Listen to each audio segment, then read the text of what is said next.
Yo, it's Fresh and Fredz podcasting. Come on, Mr. Fresh. And it's Senor Fredz. So we're doing sombrero today. Sombrero thing today. Last time I thought it was a cowboy hat. I ain't gonna lie to you. I thought it was a cowboy I don't even know what kind of hat that is. Howdy, partner. Howdy, partner. How y'all doing? How y'all doing this today, great man? evening? But now, basically, last week we recorded the podcast. This gentleman arrived high. No. Intoxicated. I say I arrived. I don't know. He's lost his Swede already. So Yeah, basically, as a forfeit, I said, you know what, bro, you're gonna have to wear the hat today. I look alright though, so it don't matter really. Yeah, Future He's doing it. Future too. Fredz. So what we're gonna do today, first and foremost, because we are in winter break. Yeah. Players have got a bit of a break, but we don't. We keep this thing Unfortunately. pushing. We keep moving. Luckily for you though. Luckily for you guys, you've been locked on. Again, thanks for all the support and all of that because Yeah. it's been amazing. That's what keeps us going. 100%. All the kind words. We decided to do something a little bit different because there's no game to review. So Yeah. what we've decided is to do Premier League Team of the Decade. Yes, sir. Yes, So sir. that consists from 2010 till 2020. Well, obviously till you know what I'm saying. So we both had to do a little bit of prep work and that, going digging into the archives, Yeah. working out what team we liked, what formation we went with. First of all, I think we're gonna do it where Fred's gonna discuss his team, Yeah. and I'm gonna say who I think should be my team as well shortly after. But I'm sure we'll have a little back and forth, and I'll tell you who I'm not really There's rating quite in your a few team. similar players in there as well. Plenty crossovers to be fair. But we've both gone for a different system, so you're not gonna get to choose. So I want a poll vote from you guys, and I want you to say whose team is better, Mr. Fresh or Mr. Fredz, which is gonna be mine, obviously, because everybody knows. knows. We're getting competitive now. Everybody knows, and everybody knows. Man's Everybody talking knows. like my football manager CV's. Blood, you support two teams, fam. You support Blackburn and Arsenal, bro. You can't chat to me already, blood. That means my knowledge is wide, bro. I've been out here since Alan Shearer in '95, and I got this. So first and foremost, we actually agreed on this. It's gotta be no secret. Yeah. David De Gea. Yeah, Goal. De Gea. I'm gonna give it De Gea because basically, I still don't think I've seen one keeper literally carry a club the way De Gea carried United for a lot of years. And as I said last time, now you're seeing De Gea's level starting to decline. Yeah. United are starting to get, worse. You know what I'm trying I to say? feel like he was holding that team. He held it together for a like, long time. What? I don't know. But he's been there since Fergus era. So and when he came, no one was sure about him. Man, I wasn't sure about him. Coming in from crosses, etc. He wasn't the greatest. He's still not that great now. No, he's not, to be fair. But he's shot stopping, I should say, and his ability with his feet, not passing, but to save with the saving. In fact, a lot of people do say that De Gea was like one of the first keepers in the league that really started that whole saving with his feet. Yeah, definitely. Because he has changed, obviously. Yes. Like the game for keepers in the Prem, the standard's 100%. so high now because of De Gea. Bruv, he was unbelievable. Yeah, it would be wrong not to put him in there. Yeah. Especially for the an honourable mention for Czech. Yeah, Czech's obviously arguably he's up there as the best goalkeeper of all time in the Prem. Arguably, anyway.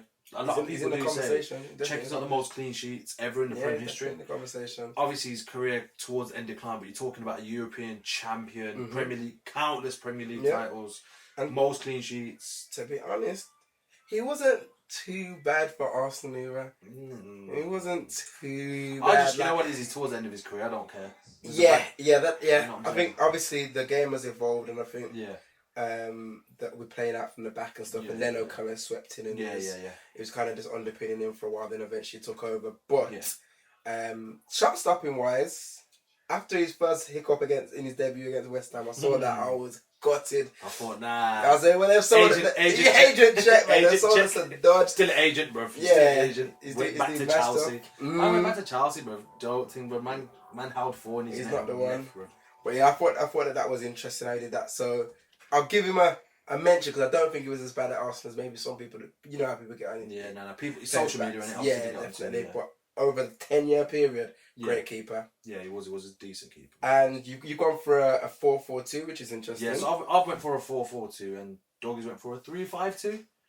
So I'm gonna stick it. I'm gonna keep it traditional. I'm gonna keep it. Come on, English football. Come on, English. Long ball FC. Sam Allardyce is manager and that. Yeah. It's coming on. It's coming. Football's coming on. But yeah, now I went for 4-4-2, Arsene Wenger's traditional formation, not Sam Allardyce. Okay. All right, mate. Yeah, so I'm gonna go with a 4-4-2, and at right back, it was a tough one, but I'm gonna go with Cesar Azpilicueta because basically purely because of the fact that Azpilicueta was one of the best defenders in the league for a long, long time. I've seen a ridiculous stat talking about he's not made an error defensively since he's come, basically. And he's always been able to adapt, whether as a right back, in a back three. Azpilicueta is a very, very good defender, and he's quite decent going forward as well. I think he's got goals in him. Recently, we've seen him start to score goals again as well.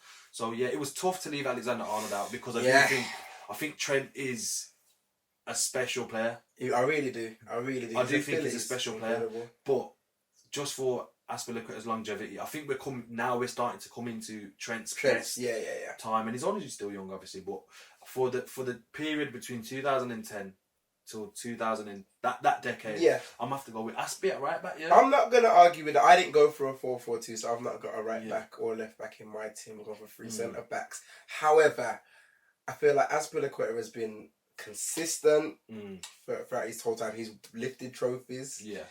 And I can't argue with having him as right back. I would have, if I was doing a 4-4-2, which I did toy with that idea. Yeah. I thought about putting Trent in there, but I think you are right in the fact that I think Trent is going to be for the next decade. For the next decade, not necessarily this decade. Yeah, I think Azpilicueta. Yeah, Azpilicueta. He's consistency over 10 years is what's going to make it work. Yeah, you're not so much. I'll put Azpi up in there at right back. I think a lot of people would, to be fair. I think they would. I think he's a top player. You go for 2 centre backs. Yeah, so the 2 centre backs, they should come with no shock whatsoever. Everybody knows how highly I speak of these two as well. So on the right side, so the right centre back, I'm gonna go Vincent Kompany. Yeah. Arguably top 5 defenders of all time in the Prem. What he's achieved with Man City, you're seeing without him. Goal alone and that goal against Leicester. It was Leicester, wasn't it? Yeah, against Leicester last minute.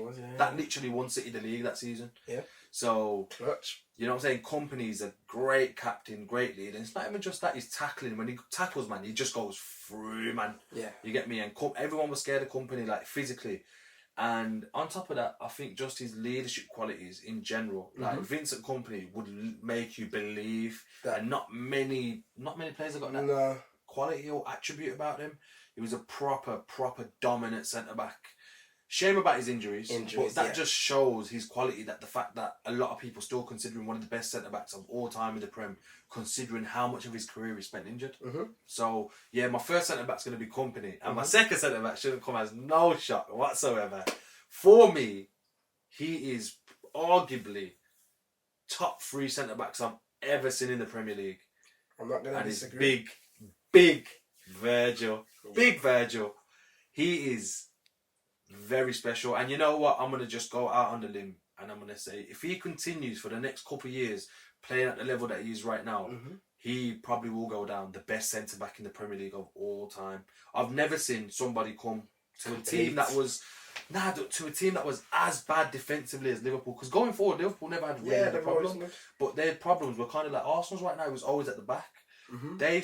Even I laughed when they spent 75 million on Virgil. I laughed. I said, that is not worth it. Virgil van Dijk, like, what the hell? He's all right. He was decent at Southampton, but Virgil van Dijk, 75 million. Bro, he was doing. Yeah, like I said, I've never really watched. I did watch him before he came, and I thought, okay, 75 million does sound like a lot of money, but they've been chasing him for a whole year now. They want to get it over the line. He's gonna make a difference. You know what?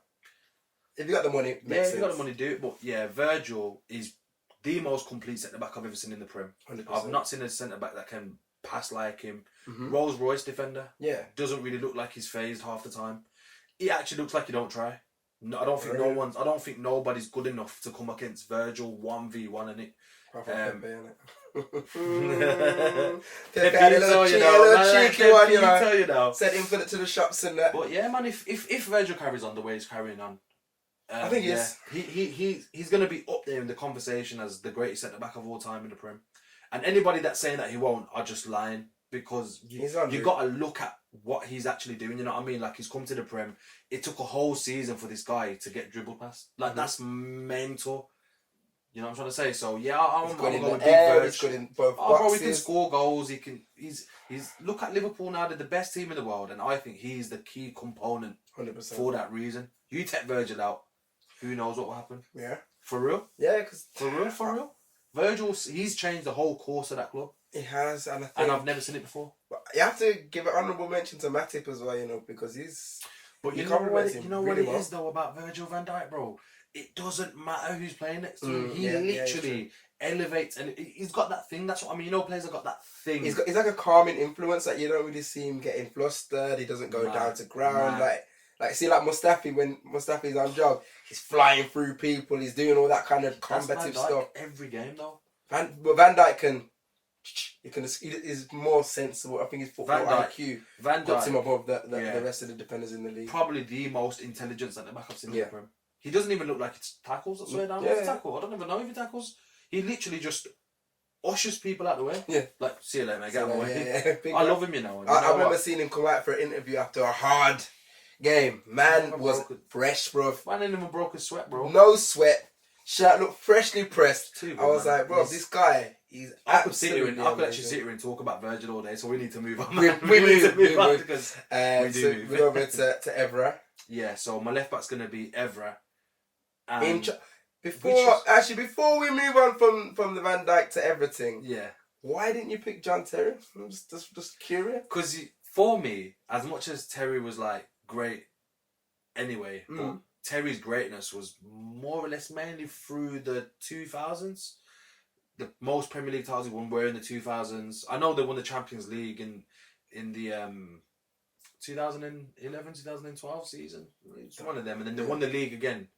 But I think Terry's best years were in the early 2000s. Well, through the 2000s, same as like Rio Ferdinand.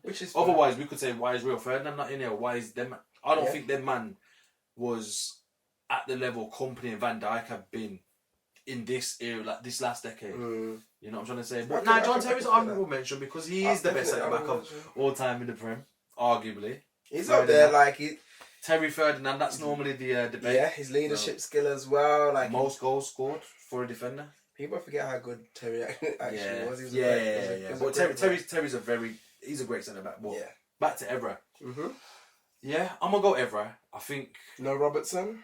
Nah, I think it's too early for people like Robertson and Trent, like I was saying earlier. But the thing is why I put Virgil in there is because Virgil literally is one of the best centre-backs I've ever seen in the Prem. And could potentially be one of the best centre-backs we've seen of our generation. So it's a bit different. Okay. You know what I mean? Whereas Robertson, I don't think Robertson's one of the best left-backs I've ever seen in my life. So he's just, you know what I mean? Like, it's just one of them, like... I'm going to go with Evra. It was quite good going forward. And defensively, Evra was very sound. Yeah, he was good. Honourable mentions, obviously, Ashley Cole, who I think is the best left-back of all time in the Prem. But as I said, I think Cole's success came a lot through the 2000s instead of the 2010 era. So, yeah, I'm going to go with Evra. I'm happy with that. Oh, yeah, we move into the midfield. This is the hardest Let's go for the two centre midfielders that you picked first. It was very, very hard. Very, very hard. Like, this was the hardest thing to pick throughout the whole team. But I'm going to go... My two centre mids are going to be N'Golo Kante and Big Yaya Toure. It was hard to leave Kevin De Bruyne and Silva out because obviously what Silva's achieved over the last 10 years, you can't even like deny the greatness. But at the same time, there's that glass ceiling that Silva's never broke through. He's never been... In terms of what has he not Silva's never been the best centre mid in the Prem. That's my thing. That is my thing. He's never been... Is that because he quietly gets on with his work and he doesn't have the fanfare of PR around him? Or is it because he's not a great player? Because I whenever I watch Silva, I think he's about his job. In that role in the pockets, picking up balls and even getting goals as well. Consistently, he's been doing it for a long time. Yeah, but he's a very quiet. He's not quite a loud guy. Not a loud guy. There's not loads of talk about him, but he's been undercover and low key being one of the best players in the league. He's always for ages now. Yeah, he's always been consistent. But as I'm saying, like I don't think Silva's ever broke through that glass ceiling like Cesc Fabregas has, or like Kante has, or Yaya Toure, or Kevin De Bruyne. Like they're like you sit there and say they are the best midfielders in the league. They've always stood out as the best midfielders in the league. I think Silva. I think before De Bruyne came to Man City, I feel like Silva was De Bruyne. Nah, I don't think so. As much as I don't like statistics, if you do pull up, there are different. There are slightly if different. you do pick up like Silva's assists compared to Kevin De Bruyne, it's a completely different level. Yeah. You know, De Bruyne is just De Bruyne was the hardest one to leave out because I feel like De Bruyne is one of the best midfielders I've ever seen in the Premier League. He's amazing. He's a very, very special player. De Bruyne is, and his passing. I think De Bruyne might have the best passing I've ever seen in the Prem. Like the way he passes that ball, I've never seen nobody pass it like. Yeah. And I think he's in a fortunate position where his teammates make the best runs. Like as well. No, I'm not taking that away from what he does. But when you look at the way like Sterling runs, like he knows that they're gonna make that intelligent. But do they know? Do they make them runs purely because the passes he makes ain't normal? No, they're not. He's the way they run from and the passes that he makes, they're just not normal. But if you don't have the players that have got the intelligence and the acceleration to make them runs, then you don't make that. It's not even that. I just think that them players make them mad runs because they know De Bruyne is gonna find them. I'm not disagreeing with anything that you're saying, but I'm saying he's fortunate that the players that do play in that front three are so good at with their anticipation and the movement. Their movement, I don't know, which allows him to be able to do stuff that no one else would do. I don't know because obviously, like we've always brought up the example of Özil and the player movements, but I don't think De Bruyne needs people to make the perfect run to make an amazing pass. No, he can do it on his own. De Bruyne's pass makes people run. If you know what I'm trying to say. Whereas it's not the run that makes De Bruyne make the pass. Like I seen the pass the other day. Well, the other week to Aguero when he literally he megged the guy to make the pass. Yeah. That's not normal. Like that for me, that pass right there made me just say, you know what, this is probably one of the best centre mids I've ever seen in the Prem. But it was hard to leave De Bruyne out. But I think we got a lot more of De Bruyne to see. So I'm gonna go with Kante and Toure. So Kante, obviously, probably the best ball winning centre mid we're gonna ever see in the Prem. I don't think I've ever seen anything like Kante in the Prem. For sure. Like, we've had the Vieiras and, the Makeleles and the Essiens, but pure ball winning, like, it's got to be Kante. I think you've got to give him the nod as well because he did it at Leicester. And then he went to Chelsea. And won the Who wins the league for two different teams?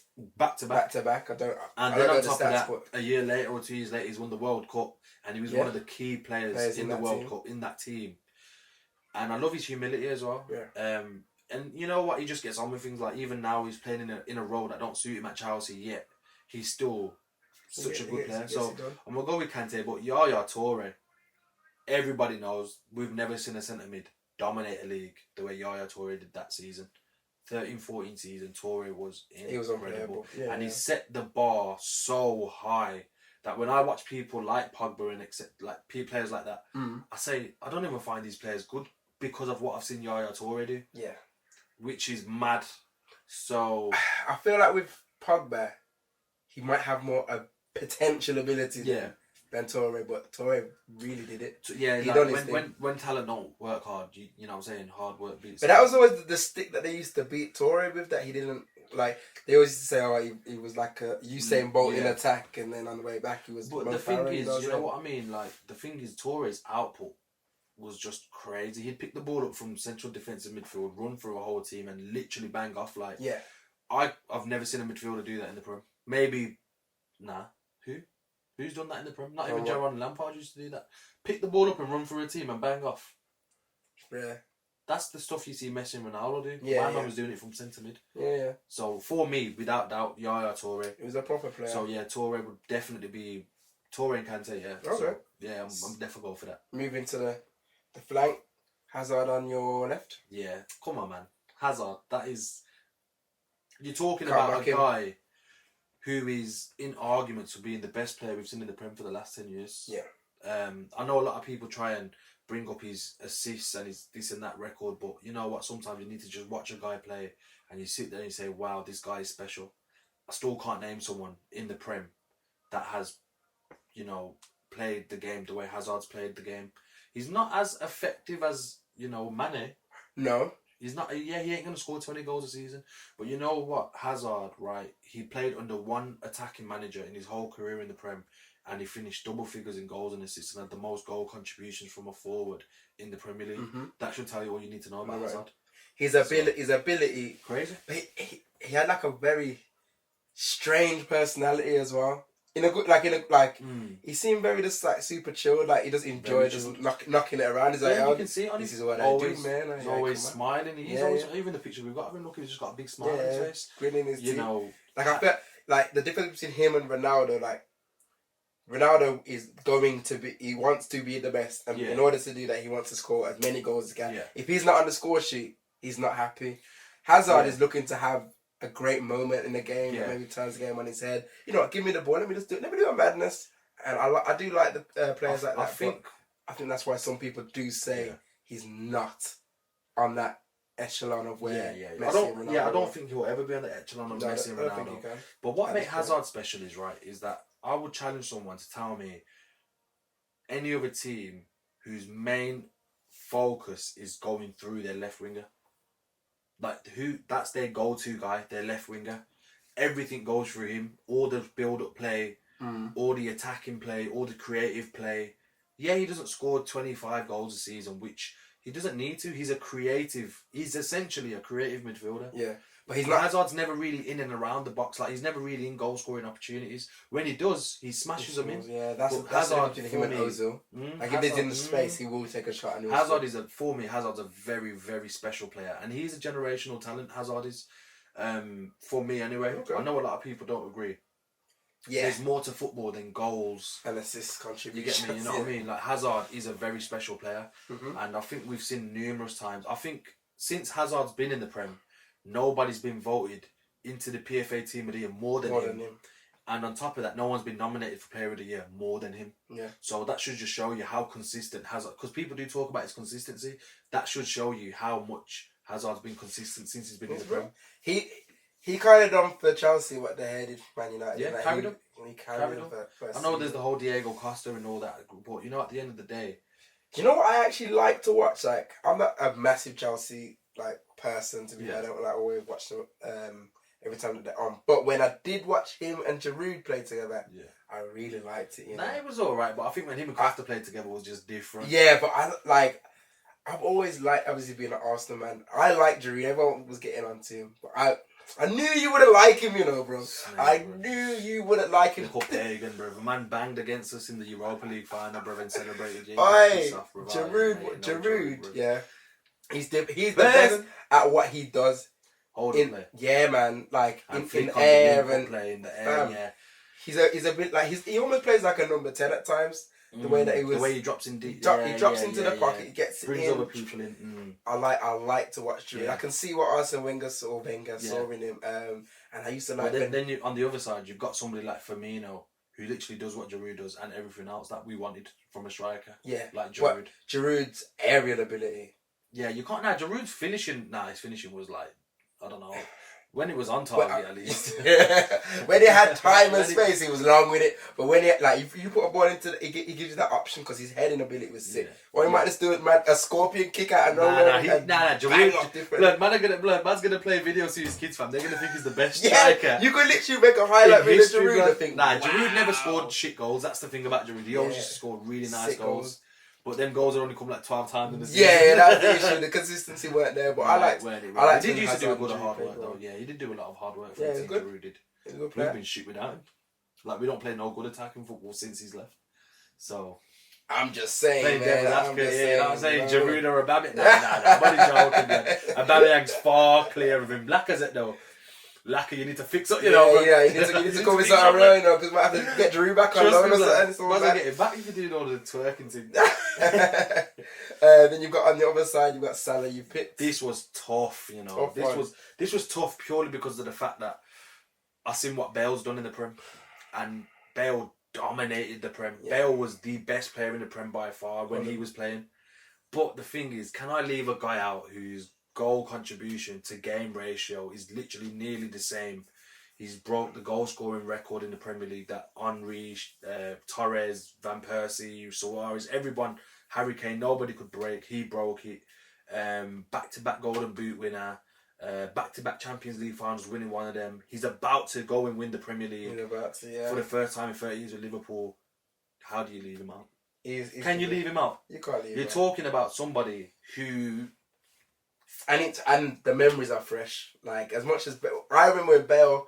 moved from his left back slot and started doing his midfield, and I was like, "Wow!" Like Bale was great. He's the man that would take the ball from his goal and just I think Bale as an individual player had a lot more about him than Salah. That like in terms of like I said, you could give Bale the ball, and he's driving at you, then he's cutting in long range, bang, top bins. Like Bale always scored long range goals, free kicks. He had the killer passes in him. But the thing is about Bale, he never done it long enough in the Prem. As soon as he hit his peak, he left. Vamos. Whereas Salah, he's showing season after season that he's not a one-season wonder. Even this season now, he's back in the Golden Boot race again. So you can't sit here and deny what Salah's doing, whether I think he's great or not. I probably don't think he's a better individual footballer than Bale. Why that I probably don't. I have to watch him. I think he can be a bit selfish, and I don't like it when sometimes you square it to Mane, but that's a whole other thing. But his low sense of gravity, his movement on the ball, plays good. His finishing is good. His finishing's excellent. Excellent finish, Mo Salah. So like, where we going with it? You know what I'm saying? Like, I don't want to downplay it just because we're witnessing it now. Do you know what I mean? That's what I'm not trying to do. And I feel like that's what I put in my team as well. I don't want to downplay what Salah's achieving right now. Like, my Liverpool brethren are going to love this because they know that, Fredz don't even rate Salah like that. But I have to put him in my team, team of the decade because you just can't deny what you're seeing. With Mane, alright, safe. I just do think Hazard's like a special footballer than him. Yeah. And I think Hazard's a more special footballer than Salah, but Salah's effectiveness is just crazy, bro. He literally scores winners, scores when they need it. When they're under pressure, he scores, or he does something to allow them to score. Do I think he's a complete player like somebody like Bale? No. Like Hazard? No. Do I think he's more effective than them? Yes.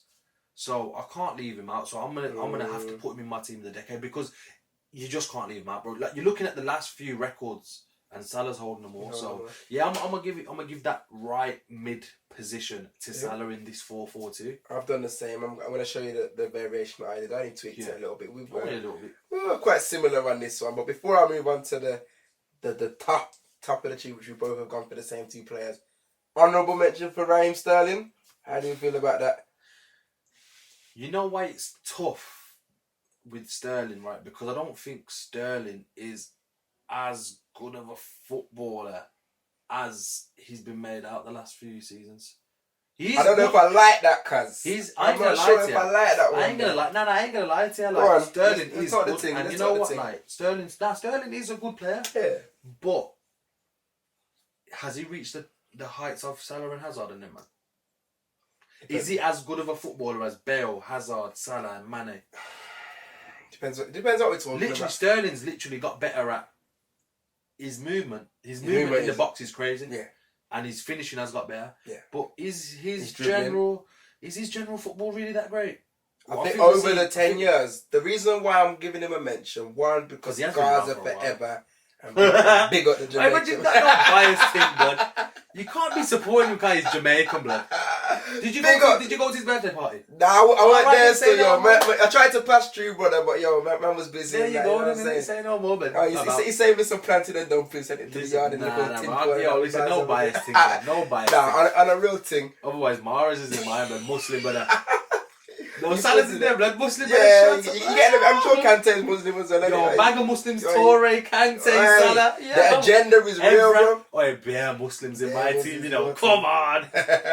with Sterling, I'm gonna be honest. Like, I have a bias for Sterling, but he's black. Or is it like slightly because he's black? Because I feel like he's iconic. Sterling actually is an iconic player. As a black man, I'm sure you on the camera can identify with the fact that I'm also a black male, and I do like what he's done. And he's just someone I wanted to get behind because I don't like how the media have treated him. You have the Daily Mail, the Sun, blasting all of his. Don't ever buy them. You know them thing there. You get me? Don't ever buy them. Racist. Yeah, for real. I don't like the way that the Daily Mail with doing them stuff. They did dirty. And as I say, I think he's just been a big boy player, and he's the way he's come back from all the adversity of like England saying, "Oh, he's dead." Because when he went to when he went to Man City, 50 million for Sterling, mate. Bloody out. He's gonna be warming the bench the whole season, and everyone was like, "You ain't getting into that team." Say something now, dog. Say something. Gaza, man, for real. Gaza strip, yeah? Vice Cartel thing around. Watch that. Movado. the David Bear and the bloody artists and that, you know. I know when you think, go up now, thing there. Yeah, Pep's been putting him in the team, and he's literally his go-to, man, and it's so. Yeah, he's his go-to guy. Honourable mention, Raza. Big Sterling, you know. Top two, we both agreed on those two. Goes without saying. South American connection. Come on. Two of the baddest to have done it this season. This decade. Sorry, my bad. You get me? It has to be, man. Without even... I don't even need to tell man who it's going to be. Man already know who it is. Let me float up, see if you can get the whoa. Whoa. Aguero and Suarez, they have been too good. Let me just dive into why Suarez is in this. I know a lot of people are going to say, oh, he's only done it for a short amount of time. Still was the best striker I've seen in the Prem since Thierry Henry. That particular season. Also has one of the best individual seasons we've ever seen in the Prem. 30 goals in 33 games, no penalties taken. I need you to deep that right now. Can you take a minute to just deep that right now? I'm processing it right now. Can we just deep it? Let that process. He scored 30 goals in 33 games and took no penalties. Who the hell's better? For a minute. No. Can you just process that, please? I just did. Have you processed it? Is he one of the best strikers you've ever seen in the Premier? Yeah. Yes, Fam, no.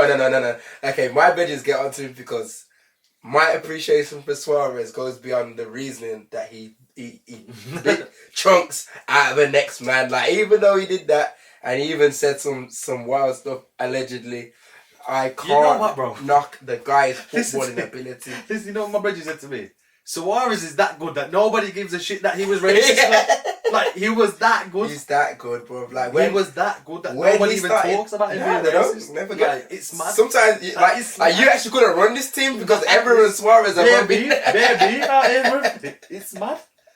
Yo, there's bag of black players in this team. He couldn't run, bro. This team doesn't I ain't gonna say anything. Like, obviously, you got found guilty for being racist to everyone and all that. But the actual madness is that his football done more talking than anything. And as a pure footballer, Suarez is one of the best strikers I've ever seen in my whole life, altogether. You know what I'm trying to say? Bro, I'm saying, I'm not a Liverpool fan.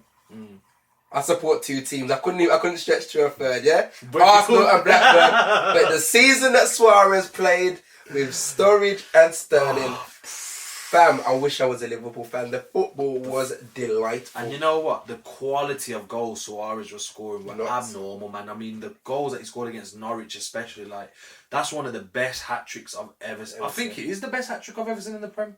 I've never seen a hat-trick like that. He scored a 40-yard half volley, lobbed the keeper. And then he scored some like Ronaldinho take where he flicked it over the defender and whacked it in. You know, nah, it's too much, man. Suarez is too much. Too much Suarez is, you know. Trust me, he has to be in there. I missed him when he left the league. You know? When he left the league, it was sad, but I got to watch him at Barcelona because I do watch Barcelona. And we got Sanchez as well, so he was like, Sanchez weren't quite. He weren't Suarez, but it was a good compensation. That goal where Sanchez is running and then he does the reverse. Nah, so Sanchez was sick at Arsenal anyway, not at United. No. But Suarez has to be there, 100%. Honourable mentions to obviously Harry Kane. Because we can't sit here and deny what Harry Kane's obviously achieved. And even people like Robin Van Persie, who have obviously when he got fit, turn of the decade, he was actually like the best striker in the league. But Suarez obviously is just Mr. Man, he was just different. That obviously brings us on to Mr. Gunman himself. Yeah, Kun Aguero. I never understand the Kun thing, but we move. I've got a story. I got a story. Story time now. Right. I was in Manchester the day City won the league when Aguero scored that goal, and I was with my uncle, and he's obviously a United fan. Yeah. And all the United fans are running out the pub going mad, 20 titles, going crazy, letting off all these red flares and that. And I'll kid you not, about 30 seconds later, I've seen City fans coming out screaming at the pubs. Okay. Crying. Everyone's going mad. They're all jumping for joy in the streets. Yeah. We thought, what's happened here? And then obviously we've You turned actually it on. in Manchester? We was in Manchester. I was in Manchester at the time. We've turned on the radio and they're telling us what Aguero did, and that itself alone, possibly the greatest individual moment in Premier League history. That in itself alone propels Aguero into different heights, different levels.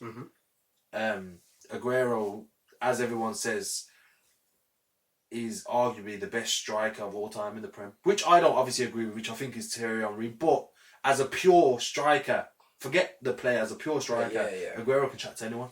He's got the best goal to game ratio ever in the Premier League history.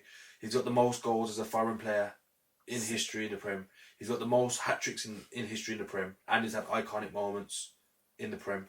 So Aguero's the outstanding striker we've had over the last 10 years. So without any shadow of a doubt in my mind, Aguero's going to be... He can't not be in there. Yeah, Aguero has to be in it. He has to be in it. It would be madness to not have him in there. Yeah, it's mad. As you say, honourable mention for Kane. I had him in mine as well. I think Aguero, he's just kind of improving it consistently. It's going to be a shame when he leaves the league. I remember that my story is not as epic. I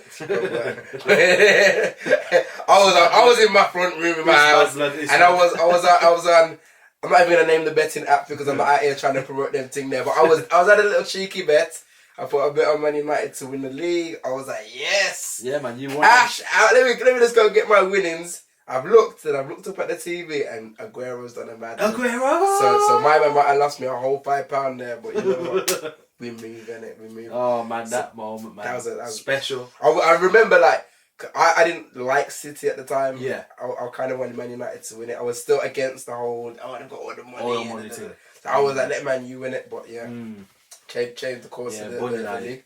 So that's how we do it. Yeah, just to wrap this up then, so I'm going to throw up Fred's team. That's me right there, you know. And I'm going to throw up mine as well. The only thing I changed was I went for a 3-5-2. Yeah. I didn't want to miss out on De Bruyne was basically my logic. Yeah. So the two players that we are different on is I picked Terry instead of having Ever and Azpilicueta. Yeah. I think that Terry's just like he's an iconic British centre back. He won a lot of league titles. Best centre back in the Prem of all time. Yeah, he's been wicked. His goal scoring ability as well. He scored a lot of goals. Great captain. I just thought combining him with the company of Van Dijk, perfect.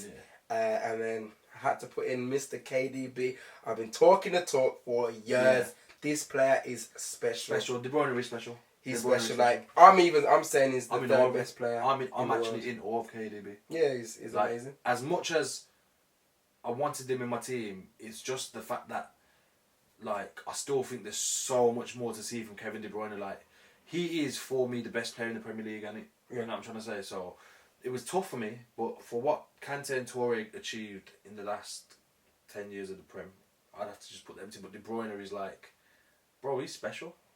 So I'll switch my whole team and just put De Bruyne. Give me a 3-5 team, blood. You ain't having a 3-5 team, man. I'll put De Bruyne in there. You know what? You don't get to choose the teams that we've already created. Yeah. Because we ain't going back and changing nothing. So yeah, I'm gonna put the poll up on our Twitter pages and on Instagram. You can follow me at Dougie Fresh DJ. And you can follow me at Fredz _ with an S and a Z. Okay. We'll write it there so that you get this. And we're going to do something that we've never done before, which I think is mad. What's that? Like and subscribe. I feel like a real YouTuber now, you know. Listen, just hit the link on the bottom, like and subscribe. It'll be awesome. Right now. Plenty dope content coming. I don't even know where the link's at. It could be anywhere. I don't even know, but like and subscribe. And subscribe. That's our Premier League of the decade. Yeah, so man. If you agree, you agree. If you don't, you don't. You don't. Which is okay because what we all about do, opinions, it's all Howdy subjective. Howdy partner. So from Sombrero Fredz, Mr. Fresh, we out. Peace. We are out.